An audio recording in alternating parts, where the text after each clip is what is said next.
The autumn wind carried the scent of rain across the parking lot of Miller's gas station on the outskirts of Portland, Oregon. 7-year-old Marcus Webb pressed his nose against the window of his mother's aging Subaru, watching the world with the intense curiosity that drove his kindergarten teacher to describe him as exceptionally observant in parent-teacher conferences. "Mom, can I get a snack?" Marcus asked, his voice small but persistent. Jennifer Webb glanced at her son through the rearview mirror, her tired eyes softening. At 32, she looked older, the kind of exhaustion that came from working double shifts at Providence Hospital as a nurse's aide while raising a son alone after her husband's death in a construction accident 3 years prior. "We need to save money, sweetie," Jennifer said gently, though the words tasted like failure in her mouth. "We've got crackers at home." Marcus nodded without complaint. He was used to hearing no when it came to extras, used to wearing shoes until they pinched his toes, used to the constant tension in his mother's shoulders that never quite went away. Jennifer pulled into the gas station, her fuel light glowing accusingly. She had exactly $23 in her checking account and another $40 in her wallet, funds that needed to stretch until Friday's paycheck. The medical bill collector's letter in her purse felt like it weighed 10 lb.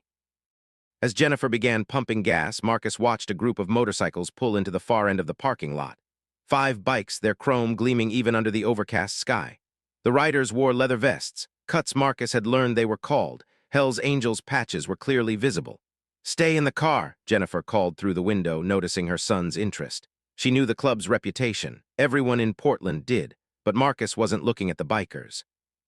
His attention had fixed on something else. A man in a dark hoodie moving along the line of parked motorcycles. The man kept glancing around nervously, his movements quick and furtive. Marcus watched as the man crouched beside the first bike, pulling something from his pocket. The boy's forehead wrinkled. Something felt wrong, very wrong. The man moved to the second bike, repeating the same movements. Now Marcus could see a tool in his hand, something that caught the light. The man was doing something underneath the motorcycles near the wheels. Marcus remembered a conversation from last month. His mom's friend Dave, a mechanic, had visited their apartment. Dave had talked about a customer whose brake line had been cut, how the car had crashed, how the driver had almost died. Brake lines. The man was cutting brake lines. Marcus's heart hammered. His mother always said to speak up when he saw something wrong, but these were Hell's Angels. Scary men with tattoos and leather men people crossed the street to avoid. The man finished with the third bike and moved to the fourth. Marcus made a decision. He unbuckled his seat belt and pushed open the car door. "Marcus." Jennifer's head snapped around. "I said stay in the," but her son was already running across the parking lot, his small legs pumping, heading straight toward the group of bikers who had dismounted and were standing in a circle laughing about something. "Don't start your bikes." Marcus' voice rang out high and urgent. "Please don't start your bikes." The laughter stopped. 5 pairs of eyes turned toward the small boy running at them, his second-hand jacket flapping open, his shoelaces untied. Jennifer dropped the gas pump, her heart seizing. She started running. "Marcus, get back here." The nearest biker, a massive man with a gray beard braided into 2 thick ropes and arms covered in faded ink, took a step toward Marcus. His expression was stern, intimidating. "Kid, what are you?" "There's a bad man." Marcus pointed frantically towards the hood-wearing figure who had frozen at the commotion. "He's cutting something on your bikes. I saw him. He had a tool and he was under them. And my mom's friend said brake lines get cut and people crash and die." And the words tumbled out in a rush, his 7-year-old vocabulary struggling to articulate the urgency he felt. The bearded biker's expression changed instantly. He turned, following Marcus' pointing finger. The man in the hoodie was now backing away, his face pale. "Jake, Chase, check the bikes," the bearded man commanded. "Tommy, get that guy." 2 bikers rushed toward the motorcycles while a third, lean and fast despite his age, sprinted after the hood-wearing man. The suspect didn't even try to fight. He just ran, disappearing around the corner of the gas station building toward a car idling in the back lot. Jennifer reached Marcus and grabbed him, pulling him against her legs. "I'm so sorry." "I told him to stay in the car." "I don't know what, Mom." "He was cutting their bikes," Marcus said, his voice shaking now that the adrenaline was fading. "I saw him." The biker named Jake straightened from examining the first motorcycle, his weathered face dark with fury. Brake lines, clean cuts on 3 of them. He moved to the second bike. "This one too, Jesus Christ." The bearded man's voice was low and dangerous. He looked down at Marcus, and Jennifer instinctively pulled her son closer, but the biker's expression gentled. He crouched down, making himself less imposing. "What's your name, son?"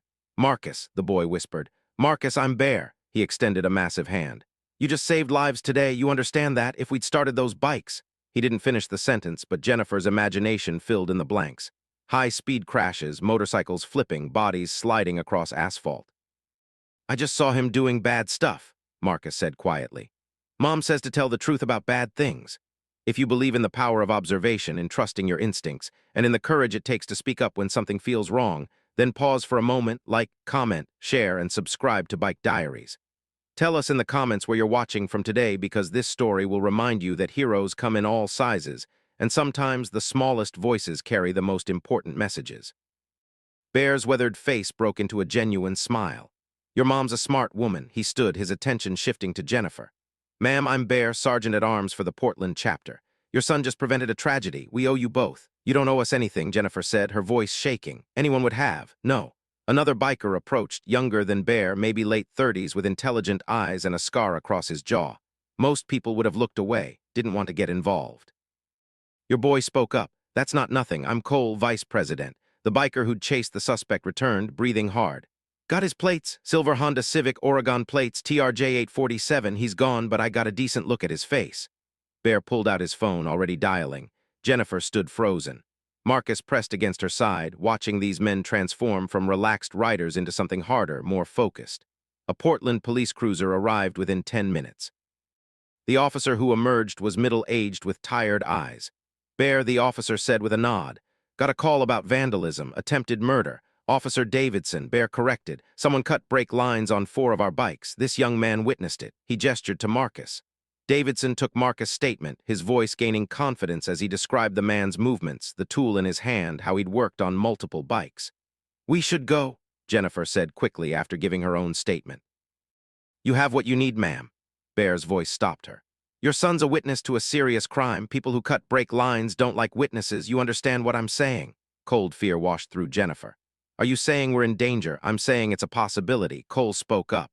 The guy who did this saw this area. He might not have registered you in the moment, but if he's thorough, Jennifer felt her world tilting. She couldn't afford danger, couldn't afford complications. She was barely affording life as it was. Bear's eyes, sharp despite his rough exterior, seemed to understand what she wasn't saying. There's a diner 2 blocks over, Maggie's place. Best burgers in Portland. Let us buy you and your boy lunch while we wait for the detectives. Least we can do. Marcus tugged at Jennifer's sleeve. Can we, Mom, please? Jennifer looked at these men, outlaws, people she'd been taught to fear. But Marcus had just saved their lives, and they were offering kindness in return. Okay, she heard herself say, just while we wait. Maggie's Diner was a Portland institution, unchanged since the 1970s. The waitress, a woman in her 60s with kind eyes, didn't even blink when 5 Hell's Angels walked in with a tired-looking nurse and a small boy. The usual boys, she called out. And whatever the lady and her son want, Bear replied. On us. Jennifer ordered the cheapest items. Grilled cheese for Marcus, soup for herself. The waitress, whose name tag read Maggie, gave Jennifer a knowing look. 2 burgers, fries, milkshakes for both, Maggie announced. Growing boy needs food, and you look like you haven't eaten properly in a month. Jennifer wanted to protest, but the truth was she'd been skipping meals to make sure Marcus had enough. While they waited for food, Cole sat across from Jennifer and Marcus. I need to ask you something straight. Is there any reason someone would want to hurt you or Marcus? My husband died 3 years ago, Jennifer said quietly. Construction accident. There's no one. We're nobody. You witnessed a serious crime, Cole said gently. That makes you somebody. The guy who cut our lines. If he figures out there was a witness, you could become a target. Jennifer felt ice in her stomach. What am I supposed to do? I work at Providence Hospital. I can't just disappear. Marcus has school. Cole and Bear exchanged glances. Bear leaned forward. The club has resources, safe houses, people who can keep watch. Until we figure out who's behind this, we can make sure you're protected. I can't accept that. Jennifer's voice cracked. I can barely afford our apartment. I'm 3 months behind on medical bills from my husband's death. I can't take charity. It's not charity, Bear interrupted firmly. You saved our lives. In our world, that creates a debt, a big one. We take care of our own, and right now you're our own. Jennifer wanted to argue, but exhaustion washed over her. She was so tired of fighting alone. Just for a few days, she whispered. Until you know it's safe. Cole slid a business card across the table. My number, call anytime if anything feels wrong. The safe house was in northeast Portland, a small 2-bedroom bungalow with a fenced yard. Inside it was furnished simply but comfortably. Club owns it, Bear explained. Use it for members who need a place to lay low. It's yours as long as you need it. Marcus explored with enthusiasm, discovering the backyard with its overgrown grass and a rusty swing set. Can we stay here forever? He asked Jennifer. Just for a little while, baby, she replied, though part of her wanted to say yes. That night, a biker named Dutch took first watch. Jennifer lay in the unfamiliar bed, Marcus asleep beside her, trying to process the surreal turn her life had taken. Her phone buzzed. Unknown number. We know who you are. Jennifer's blood turned to ice. With shaking hands, she screenshot the message and sent it to Cole. His response was immediate. Don't move, lock the bedroom door, I'm on my way. Within minutes, she heard multiple motorcycles arrive. A soft knock came at the bedroom door. Jennifer, it's Cole. She unlocked the door. Cole entered, his expression grim. We're sweeping the area. Someone tried to approach the house. One of our guys intercepted him. Young kid probably hired for surveillance. We convinced him to share who sent him.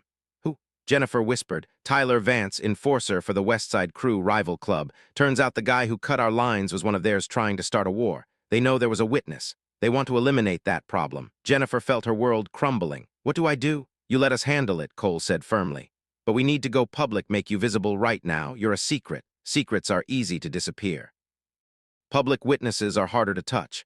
The interview with Portland's Caddy News happened 2 days later. Jennifer sat with Marcus facing reporter Rachel Kim and told their story.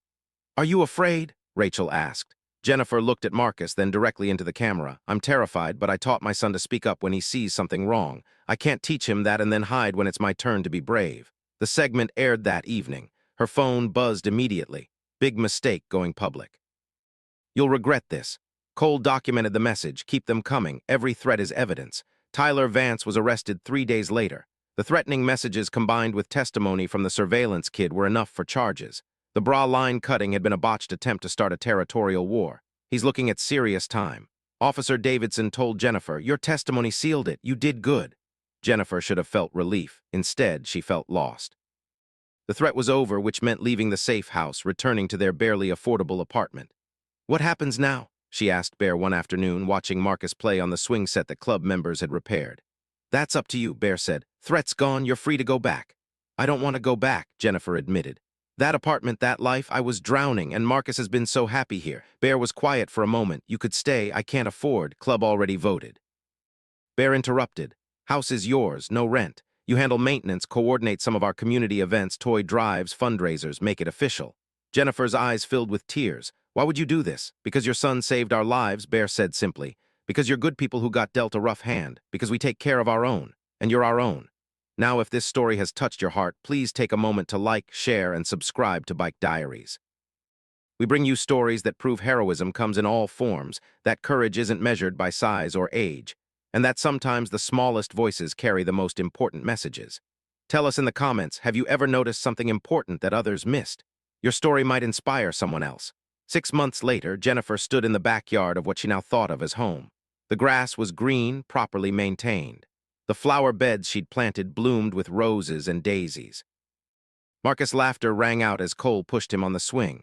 The man had become a fixture in their lives, his courtship of Jennifer slow and respectful. The medical bills were manageable now. Bear had connected her with a lawyer who'd negotiated the debt down. She still worked at the hospital, but only 1 shift instead of 2 because the club paid her a modest salary for coordinating their outreach programs. The Portland chapter's reputation had shifted. Respected, still feared when necessary, but also known as the bikers who protected a widow and her son who organized the city's largest toy drive. Mom, Marcus called, watch this. He pumped his legs on the swing, going higher. Jennifer watched her son, confident now, happy, no longer wearing shoes that pinched. He's got good instincts, Cole said quietly, standing beside her. Gets it from his mom. Jennifer leaned into him, feeling safe. We got lucky. Lucky nothing, Cole replied. Marcus was brave, you were brave, and you found family in an unexpected place. Family. Yes, that's what this was. Bear showing up every Sunday with groceries, Maggie bringing meals, Dutch teaching Marcus chess, Cole becoming the father figure her son had lost that night. Tucking Marcus into bed, Jennifer asked, Are you happy here, sweetheart? Super happy, Marcus said. I have you and Cole and Bear and all my friends, and I saved people, Mom. That's pretty cool. That's very cool, Jennifer agreed, kissing his forehead. Mom, are we going to stay here forever? Jennifer thought about the question. Forever was a long time, full of uncertainties, but for now they had a home, they had family, they had safety and stability and something that looked remarkably like happiness. Yeah, baby, she said softly. I think we might. Outside, she could hear motorcycles in the distance. That sound that used to frighten her and now meant family, meant home. A year ago, Jennifer Webb had been drowning. Now she was whole. All because a 7-year-old boy had the courage to warn strangers about danger, and because strangers had the honor to protect him in return. Thank you for watching. If this story reminded you to trust your instincts, to speak up when something feels wrong, and to never underestimate the power of paying attention, please share it. Subscribe to Bike Diaries for more stories that prove heroes are everywhere.